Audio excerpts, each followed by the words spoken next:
Chapter 6, Work in Progress. It's taken me some time to write this final chapter for a number of reasons, I think. One is that it feels like there's still so much to say, but I know that we need to draw this to a close. The other is that I've been working through another bout of depression and increased anxiety and all that that brings. In a way, it's been an inspiration for what I write about in this final chapter, as it's reminded me that we are always a work in progress. There is not ever really an end state to our growth and learning. There's not really a finish line to say, we've made it, we've arrived. There just is a continuous cycle of change and development and shifts from one season to the other. Often, there are things we carry with us through those seasons, sometimes without intention. Sometimes there are things we carry with us that are beyond our control, like depression. It's not something I choose to carry along for the ride. I'd rather be rid of it. But I can start to learn the triggers, the signs, the symptoms, and I can start to learn how to better manage these things so that we can work through it each time it rears its ugly head. It's a work in progress. We are all works in progress. I've been thinking a lot about this idea of progress and moving gently forward and consistently forward rather than in extreme bursts. I sort of picture it like a winding road that moves through the valleys and high up in the mountains amongst the clouds. There are patches that have some potholes and we need to move slower, navigating the unevenness and uncertainty of what's around the corner. And sometimes we are high up with wide views across bright green pastures and clear blue skies, almost as if we are flying. Whichever part of the road we're on right now, progress is still progress. Progress is still moving forward. What our culture tells us, though, is that we have to always be moving forward with vigor. We have to always be at a pace above average speed. The truth, though, is that those uneven, windy roads, we can't just speed ahead. It's dangerous. We have to proceed with caution. What culture tells us, though, is that we have to proceed with perfection. Every step, every kilometer needs to be perfectly timed, perfectly placed, perfectly formed, right? It's so exhausting, this need for constant perfection. And for what? Why do we feel the need to have and be perfect all of the time? What is perfection anyway? What is perfect anyway? What if perfect was enough? What if perfect was being content? What if perfect allowed you to let go of the expectations we place on ourselves and go with what we know and what we believe in? You know what I think keeps us from having this type of enough? Fear. Our fear of what others think of us, our fear of the uncertainty, our fear of making mistakes, which I don't think actually is the fear of making the mistake itself, but rather the fear of what others will think of us for getting it wrong.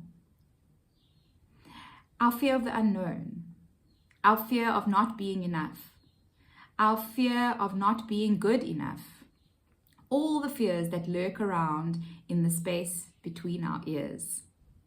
In her book, Rising Strong, Brené Brown writes, "If we are brave enough, often enough, we will fall." Being brave enough means we need to be able to get to a place where we can say to ourselves, I know I'm going to fail, but I'm still all in. I'm one of those people who packs a polo neck jersey for a beach holiday just in case, and who looks at the menu of a restaurant online 3 days before we go out just so I can plan what I'm going to have. So you can just imagine how much I try to avoid the I'm all in scenarios. The thing is, though, we cannot allow these scenarios to overcome us. We cannot allow the fear to consume us to a point that it steals us away from the people who are depending on us to show up. We should not borrow worry.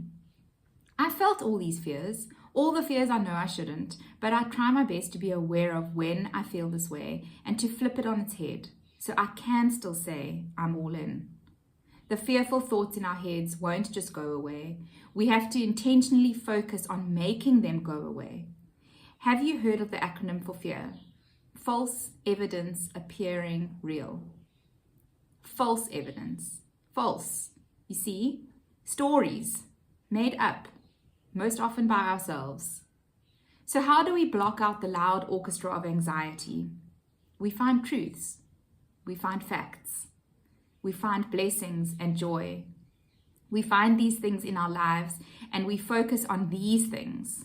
It's not easy, it's often a fight, but it is possible. If we create them, we can break them down. We break down the false evidence with the true evidence, with the joy, with the prayers, each and every time. The other really important part of all of this is who you surround yourself with, what you listen to, what you take in each day. As I've got older and moved through different seasons, valleys, and mountain roads, I've realized more and more how absolutely essential it is to have a tribe around me. To grow and learn as a wife and a mom and in my career, I need this tribe to teach me and coach me and call me out when I make the wrong turn. We need to support each other and encourage each other. So many of us are trying to survive the seemingly endless stream of nappies and bottles, of play dates and extramural activities, of loo paper for the guest loo and dog food for the puppy, all between the juggle of building our careers or not building our careers, and with mom guilt in some form. So many of us are striving to create a harmony that allows us to have our own self-care and love, as well as wishing for abundant supply of love and time for all of those who depend on us. And so many of us are doing this alone, hoping that no one will notice how exhausted we feel, hoping that no one will ask us how we're doing just in case we burst into tears, hoping we can get through the next hour without becoming a monster in front of our kids. Ladies, find your tribe. Surround yourselves with people you can be real with, people who love you because you show up, with or without your makeup on. Surround yourself with people who are honest with you and encourage you to try harder or to take a rest when you need to.